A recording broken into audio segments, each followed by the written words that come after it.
On a commencé en fait avec la loi italienne en 1941 parce qu'il y avait une loi qui disait que les administrations de l'État, les provinces et les municipalités ont le droit d'auteur sur leurs œuvres, les œuvres créées à leurs propres frais et publiées sous leur nom et pour leur compte.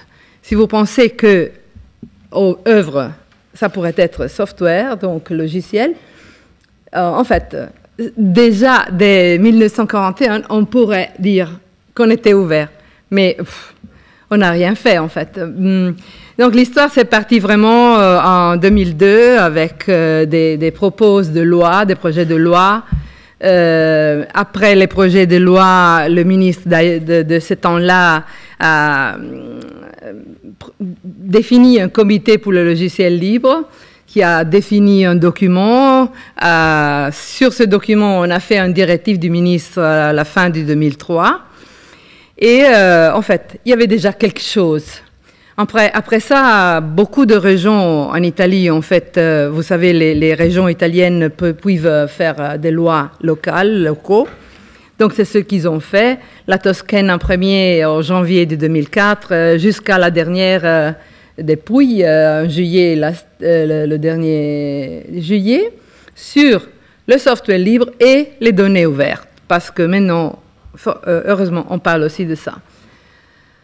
On a fait une loi nationale qui était le Code de l'administration numérique en 2005 et on l'a changé au dernier décembre. Donc, ça fait un mois, ou moins qu'un mois, qu'on a fait cette, disons, révolution. La révolution consiste dans le fait que l'administration publique pourra adopter des solutions propriétaires seulement si on peut démontrer l'impossibilité d'adopter ou de software, de logiciels disponibles près d'autres administrations publiques ou bien un logiciel public. Donc, ça veut dire ouvert by default, hein, par définition, on dit comme ça.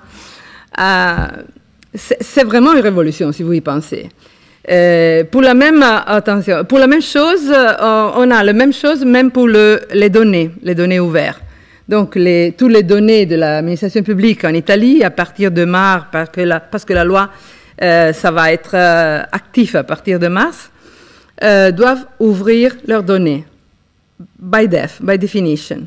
C'est-à-dire, toutes les données qui ne sont pas ouvertes doivent être motivées. C'est vraiment très fort. Mais je ne peux pas dire qu'on a résolu tous nos problèmes parce que, pas seulement les politiciens. Oh ben, combien de politiciens il y a là-bas, dans la salle? Je savais. 1, allez, 2, peut-être, 3. Ça, c'est le problème. C'est ce qu'il disait avant. C'est les politiciens qui doivent être inclus dans notre travail. Il faut parler l'italien, le français, la langue, et pas l'informaticien, parce qu'ils ne vont pas nous comprendre. Il faut leur aider, les aider pour arriver à comprendre vraiment la force du software libre dans l'administration publique. Mais vous devez penser aussi aux techniciens, parce que si vous êtes technicien d'une grande administration, d'une région, disons avec 20 000, 30 000 fonctionnaires qui travaillent toujours avec le même software, disons une base de données, close, c'est-à-dire propriétaire, il ne va jamais changer. Mais pourquoi il devrait? Il ne va jamais le faire si on n'est pas obligé de le faire.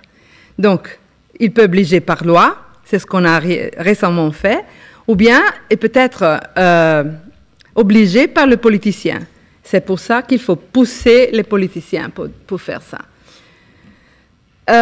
Qu'est-ce qu'on a tiré de tout ça?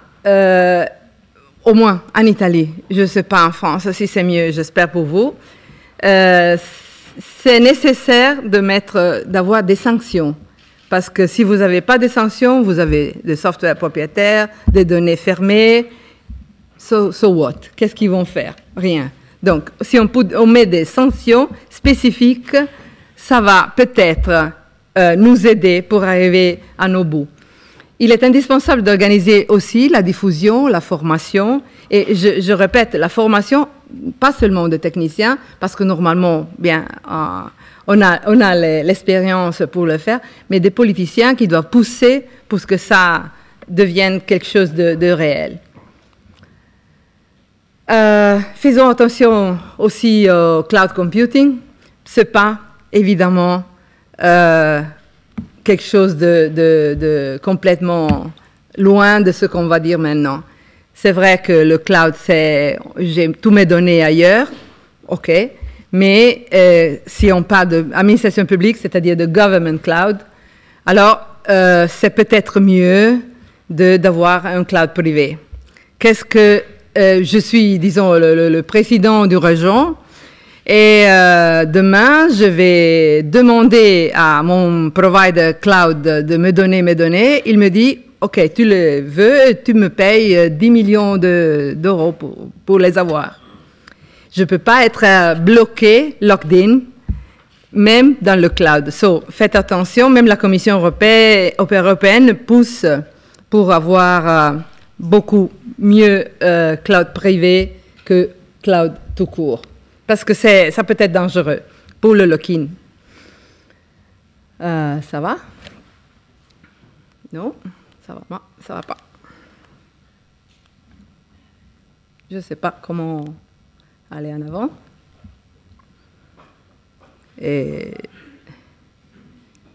Est-ce qu'il y a quelqu'un qui peut m'aider pour faire avancer ça? Ah là, voilà, ça va? Parfait. Encore, standards ouverts.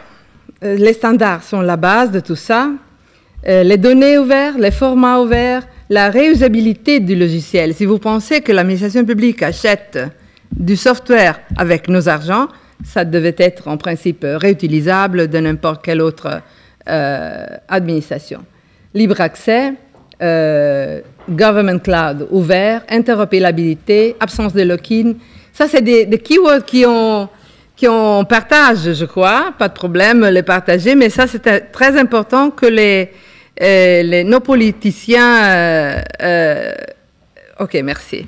Nos politiciens puissent comprendre tout ça. Et si on va leur parler dans une langue pas technique, ils vont nous comprendre. Et dès qu'ils nous comprennent, c'est vraiment leur envie de pousser ça, parce qu'ils comprennent très bien la transparence, l'accessibilité et blabla. Alors, ça ne suffit pas encore. On a besoin de trust, de confiance, d'innovation, de la conscience de ce qu'on va faire. Et l'engagement, je répète, des politiciens, je le répète jamais trop. Et l'ouverture n'est pas seulement transparence, parce que plusieurs fois, j'ai entendu dire, mais je suis totalement ouverte, toutes mes données sont sur mon website, donc je n'ai pas de problème. Oui, ils sont là, mais ils ne sont pas ouverts. Ils ne sont pas machine readable, pour exemple. Donc, ce n'est pas vraiment la même chose. La transparence, c'est importante, évidemment, mais il faut faire un pas encore. Ça, peut-être, vous connaissez déjà, c'est pas la mienne, évidemment, vous voyez, c'est de Bernard Shaw. C'est exactement ce qui est derrière tous nos travaux. On essaye d'être ouvert. Évidemment, j'ai vraiment un concern, comment est-ce qu'on dit en français? Préoccupation. Une préoccupation. Excusez-moi pour mon français, c'est vraiment terrible, mais c'est comme ça. Et surtout pour les politiciens, parce que c'est eux qui doivent nous aider, ils doivent nous permettre d'aller dans la direction de l'ouverture. Merci.